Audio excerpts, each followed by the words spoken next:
This especially didn't make any sense for Jey Uso, as just last year, Jey won the world title whilst away from the Bloodline faction, so it has been questioned why on earth he needs the group. He literally just like, oh, hey, Oos, I'ma get him. Like, it just feels like he's just a fucking guard dog. Oh, what's up? Oh, what's up? Yo, what up? It's Amache back here with another video. Today we're about to be reacting to a video by WrestleMania. The video is going to be on, it's time for Triple H to step down from WWE. I guess this is going to be another video where they point out a lot of faulty flaws in Triple H's booking. I've seen a lot of it, man. Like stars getting fumbled right now, firings, just a ton of shit right now. Like they are fumbling the bag with Dom. They're fumbling with, they're still kind of fumbling with Obafemi. He's only been pinned a couple of times now, I see, but it's just I feel like some superstars are just like directionless right now. I don't know what's going to be happening in the next few months, but hopefully he can do better, because it's just been a hell storm. But let's see what type of ideas or, you know, opinions that like WrestleMania put in this. But don't forget to leave a like and subscribe if you've been enjoying the wrestling content, and let's do it. A Clash in Italy is officially in the books. The consensus coming out of this show is that WWE is just, well, creatively bankrupt. WWE is now going back to the same storylines over and over again. But why are they doing this? And is there anything WWE can do to turn this around? Join us now as WrestleMania looks at why it's time for Triple H to leave WWE Creative behind. God damn. Man, everybody was just dick riding this nigga at first, but I see why now. It's just over, bruh. The Bloodline saga has been going on for a fucking long ass time, bro. It's time to just get this over with, bro. I mean, I get it.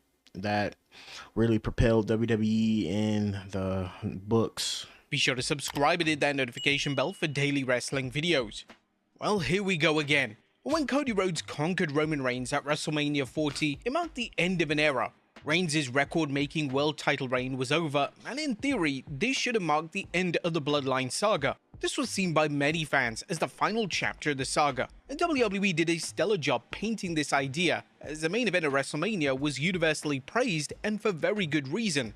However, just after WrestleMania 40, WWE decided to rekindle the faction, albeit in a new form. WWE would have Solo Sikoa take over the faction, and he was eventually joined by new names such as Jacob Fatu, Tama Tonga, and Tonga Loa. Whilst Fatu was without a doubt the standout of this new version of the faction, fans just weren't that invested in what the group were doing. I'm just low-key mad that they put Jacob like back on the back burner again, bro. Like, I get like he wasn't truly gonna fucking win, but like when you put him back on the back burner again and have him be a fucking lackey like the Usos now, which is so stupid. They should be back in the tag team division again, you know, doing their shit again. But like, no, he's not back in the division again. They're just repeating this storyline again. The group was set up to feud with Reigns when he eventually returned to the company, and when this return went down at the 2024 SummerSlam event, something just fell off. Reigns was now back in the company as a babyface, yet he had done little to redeem himself as a fictional character. He was still the same manipulative wrestler he always was since 2020, and when the Usos reunited with him for War Games, the Usos basically acted like nothing ever happened. It was weak storytelling and basically undid all the equity that WWE had built up when it came to the Usos as independent characters. But one of the main reasons why Sikoa's version of the faction ultimately failed was that the characters lacked any identity at all. The group would eventually be known as the MFTs, and they would cut ties with Fatu, whilst adding names such as JC Mateo and Tala Tonga. Names such as Mateo and Tongaloa received zero character development during their time in the faction, and they received zero reaction whatsoever from the live crowd. Jesus Christ, the way they introduced them, the way they kind of you know, just did them is crazy. They just put them with no personalities, basically fucking guards for this nigga with no personality.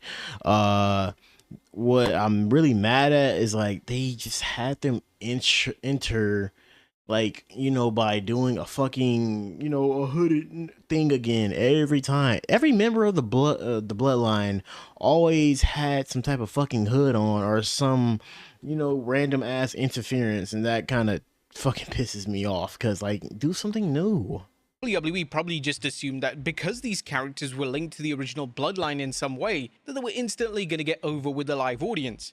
This was really short-sighted and rather naive of the company, and this is why it backfired in a major way. Mateo and Loa would be released as part of the post-WrestleMania budget cuts, and it wasn't exactly a big surprise. WWE had done a huge disservice to the duo, specifically Mateo, who was a huge star in Japan. Mateo and Loa would be released as part of the post-WrestleMania budget cuts, and it wasn't exactly a surprise. A lot of fans felt like Mateo was DOA because WWE would give him the atrocious name of JC Mateo before presenting him in the most unusual manner possible in his horrendous debut match versus LA Knight. Mateo, without a doubt, could have been a big star for the company, yet his presentation and subsequent release highlighted that WWE just sometimes doesn't have a single clue. It was crazy. They thought the face paint from Japan will literally propel them and add some type of new mystique aura from for everything, and it didn't work. They're doing panic stations.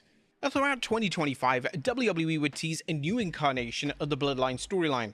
At Crown Jewel Perth, WWE would tease tension between the Usos and Roman Reigns, and they devoted an extended post-match angle to this hostility. This didn't go anywhere of note, and the next time the trio was seen on screen as a unit, it was never addressed in any capacity. WWE were potentially looking to do another run at the Usos versus Reigns, but it's possible they realized they only did this 2 years prior, and they needed something fresh and unique. WWE's next bold idea was to have Reigns win the world title at WrestleMania 42.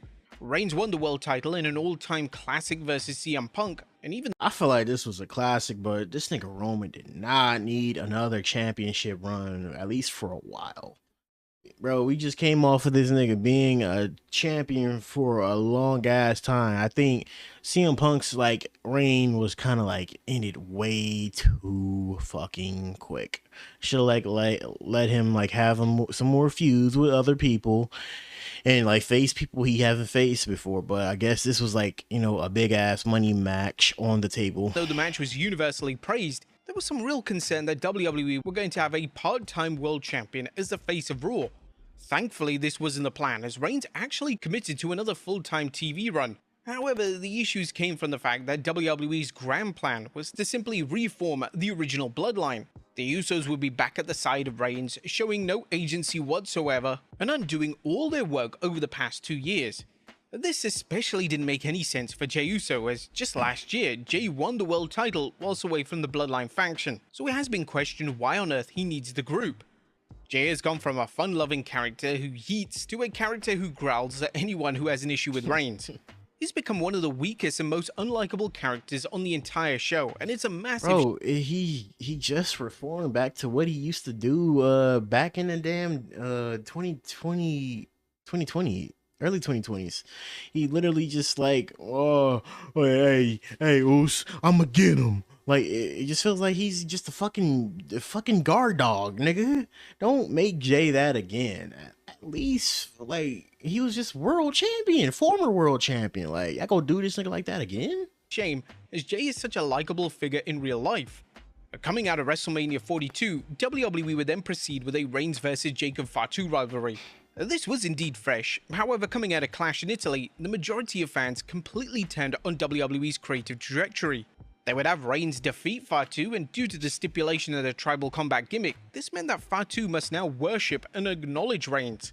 Oh my god, that shit is stupid, bro. I'm sorry, it's just so stupid. Why? Like, none of these niggas ever got down on their knees and literally praised this nigga. Bro, when I seen this clip, I was like, get your ass up, Jacob. It literally weakens Jacob's character.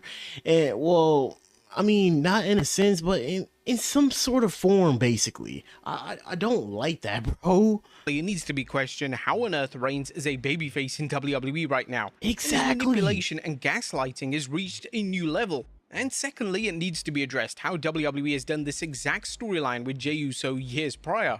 Now, if it wasn't bad enough, WWE would actively tease another Bloodline vs MFT storyline after Reigns' match with Fatu. The reveal received absolutely no reaction from the live crowd, and fans called out WWE on social media, as a common consensus is that they have zero interest whatsoever in seeing this unfold in any capacity. Right now, WWE could be doing so many new things with Reigns' title run. There's an array of names on the roster that he's never even worked with, yet WWE just wants to redo the same stories over and over again. What happens when it backfires? Who will be blamed? Will it be Reigns? Fatu? It's going to be an interesting few months if fans begin to reject the storyline on TV. One thing's for sure is WWE is clearly out of ideas, and they're assuming that rekindling the same Bloodline storylines will revert the company. It's fucking crazy. They got Jacob just like piping hot right now, but pretty sure they ruined this nigga character and just burnt it into the ground right now. Well, I mean, it's not ruined yet, essentially, but like, you know what I mean. It's on the cusp about to get ruined. Everybody's like already like lost faith in bro winning that championship when he like faced that nigga the second time. As soon as they heard tribal combat, it was over. To the heights of 2023 or 2024. Whilst a lot of fans are blaming Triple H for this, it has been claimed that Reigns has some creative control in WWE, so it's possible that he's pushing for these types of storylines involving his family. Pro wrestling is a unique medium, as every time that a wrestling company is trying to recapture the magic of a successful time period, their solution is to redo the exact same storyline and gaslight the audience into thinking that they're seeing something new. WCW did this time and time again with the New World Order faction, and by the time the year 2000 came around, the faction had lost all credibility, and it was seen by fans as a total joke at that time. WWE has also been guilty of this as well for decades. In the 90s, the Vince McMahon vs Stone Cold Steve Austin rivalry in essence saved the company, and it was one of the biggest reasons why the Attitude Era was so successful.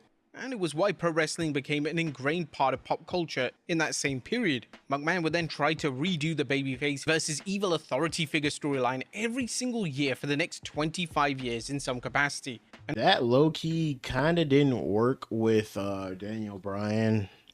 I mean, essentially you can say it worked, but like it didn't. It just didn't feel right. I think people really kind of felt more annoyed than ever.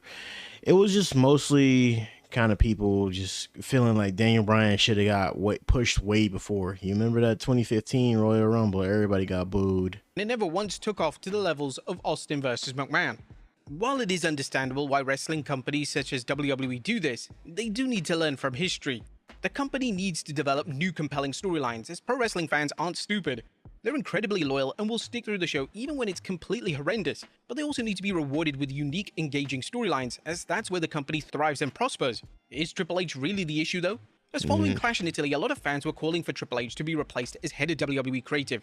Is this rational? Well, it's evident that the game has lost his way over the past 12 months. The game has been focused on other projects, and last year, he even missed Raw to attend a Netflix comedy special taping when pressed about something that occurred on Raw.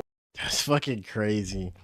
Look, I watch Kill Tony, like, you know, with little clips when, you know, I'm just scrolling through shorts or, you know, some other platform. But like, you to miss your show for that damn comedy show, come on, bruh. Like, TKO probably pressured him into just doing that, bro, because they're his bosses, basically. Fucking Rock, his boss too, is just wild. Shit, you never know. The whole thing might be coming from the big guy, fucking up top in the board of directors, and that's The Rock. He might be saying like, bro, do more bloodline stories, all of them. Push my family members. He had absolutely no idea what the interviewer was talking about. WrestleMania 42 was also a big sign that Triple H was struggling with the role. The WrestleMania match card changed literally every week, and talent just weeks away from the show were stating in interviews that they had no idea what they were doing on the show. Granted, WWE had a ton of injuries to deal with, yet a lot of matches weren't affected by injuries, and they were still changed a number of times. The WWE title match went from Cody Rhodes versus Roman Reigns, to Cody Rhodes versus Drew McIntyre, to a fatal 4-way, to then Rhodes versus Randy Orton. Even this final match had to be changed, as TKO insisted that WWE insert celebrities such as Pat McAfee. It was a total mess. A lot of the blame does fall on Triple H, yet there are clearly wider issues at hand. TKO are likely getting to him, as he's unable to deliver what he wants with top storylines as they keep butting their heads in. Even WWE champion Cody Rhodes referenced how TKO were meddling with his storylines every year, and this became such a talking point amongst fans that WWE integrated it into a WrestleMania main event storyline. There's also been some issues with attendance. Both the recent SmackDown and Raw that took place in Europe had areas tarped off, as these seats in specific areas hadn't even been sold. WWE failed to budge on ticket prices, and this is the result. WWE is still charging substantial amounts of money for Which I still is a dumb, which I still think is like a dumbass mistake. Why the hell are they still charging these crazy ass prices? Like, I've said this many times, like, why? Well, haven't y'all made enough of money, bro? Apparently not.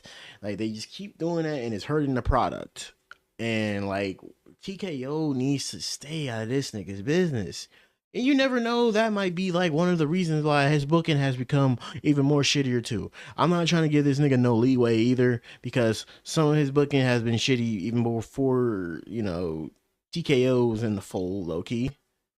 And like when they got in the fold and they keep putting all these like fucking celebrities in the damn like fold, it just doesn't work. a product that isn't at the level it was years prior, and this is such a strange business call. It's almost as if TKO believes that if they keep ticket prices the same, they can trick fans into thinking that they're getting a strong product. WWE is clearly pushing for the super rich fans to attend their shows and take part in life-changing experiences such as sitting at the commentary desk or making pasta, yet WWE has never truly been about this, and it's definitely short-sighted. Ultimately, there are countless issues with WWE right now. Yes, the creative is stale, and yes, Triple H has clearly had enough. But how are these issues addressed? Replacing Triple H isn't going to suddenly turn things around. Exactly. And who do you even replace him with? It's a total mess, and it's hard to come up with a solution that is going to turn the company's fortunes around. What do you guys think? Is it... Man, like, that's the $1 million question right there. Who do you replace this nigga with, bro? Like, he was literally kind of made for this position ever since, like, he was in the NXT days. And, like, I've been pushing for a lot of people. A lot of people have been pushing for The Undertaker, you know, to take over SmackDown, like, creatively. Because he's been doing a good job in AAA. I mean, he's been doing a good job in AAA. I'll give him that. But, like, who are you essentially will like replace Triple H with overall? I don't see nobody else because that could just take over that role, because it's fucking stressful. You're gonna have to deal with fans not liking one thing, and you're gonna have to deal with like fans just booing you every time they don't like the show.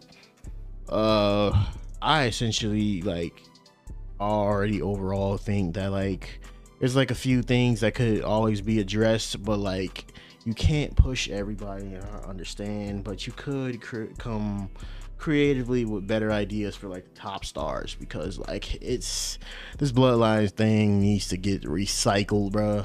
Or we already seen all of these niggas face each other fucking multiple times. I'm sorry, I'm low-key getting tired of it. That's my opinion. I'm just getting tired of the bloodline saga and other shit. They just need to split, and you know, split them up and just go to different like, you know, brands, see what they got. MFTs are already on like SmackDown, but the niggas is showing up on every other show. That's one little fucking thing. The brand split is still ass. Shit. Well, we can only hope this shit improves, but like you said, it ain't gonna improve by like, you know, Triple H stepping down. Like, I don't know why people always keep saying get rid of Triple H. That's not gonna solve the problem. Shit, you never know. WWE probably gonna be even worse without Triple H, because that's when TKO is gonna appoint somebody that's like not even from the fucking wrestling world and appoint them as director or whatever, creative. But man, let me know what you guys think below, man, because I'm just shot on this. But don't forget to leave a like and subscribe. We are on the road to 650. He was the best guy around. What about the people he murdered? What murder?